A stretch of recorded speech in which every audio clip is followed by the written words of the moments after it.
Ее деятельность многогранна, но в каждое из своих дел она вкладывает всю душу. 75 лет отмечает пианистка, заслуженный работник культуры России Аиза Решетникова. Она первая, кто рассказала о музыке в передачах на телеканале НВК «Саха». С основателем уникального музея музыки и фольклора Якутии встретилась Ульяна Шагина. Аиза Петровна Решетникова родилась в семье известных, а ныне легендарных артистов Сахакадемического драматического театра Петра Решетникова и Ирины Максимовой. Все свое детство провела в театре, куда каждый день бегали со своей старшей сестрой Валерией. Наш домик маленький стоял во дворе театра. Вот, значит, поначалу-то около башни Дыгына. И вот у нас было свое место, вернее, свой стул, который мы затаскивали в директорскую ложу и сидели. Она, я на ее коленях. Казалось бы, судьба артиста театра предначертана ей судьбой, но она решила выбрать иной сценарий. Основополагающую роль в этом сыграли наказы отца, который мечтал, чтобы дочь стала просветителем своего народа. Тебе посчастливилось учиться в Москве, одной из немногих. Ты должна взять все из культуры этого города. И вот в Европе были века просвещения в другом письме. Ты должна стать просветителем своего народа.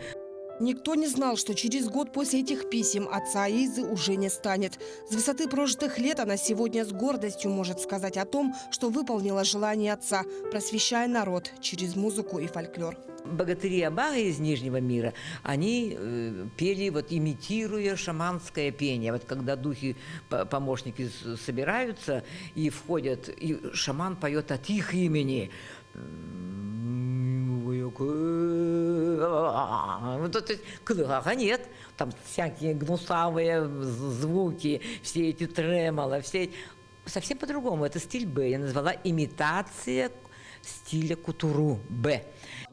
Исследованием связи якутского героического эпоса «Аланхо» с другими жанрами якутского фольклора Аиза Петровна занимается еще с 90-х годов. Она автор более 40 научных публикаций, рецензий и монографий, раскрывающих суть якутского эпоса. Я просто счастлива от того, что нашла вот этот метод, который может огромные размеры Аланхо представить вот такой пьесой, что называется либретто, таким, какие сценки там есть, кто к кому обращается, на каком и в каком стиле обращается, тоже все указано.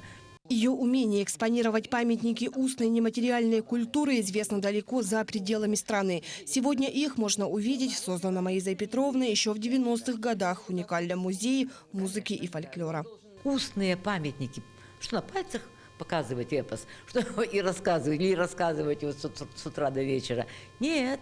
И вот мы создаем, и мультфильм у нас есть по эпосам, и якутскому Нюргунбатру стремительный одночасовой мультфильм, и, значит, и венкийский Хуругачон, птичий сын.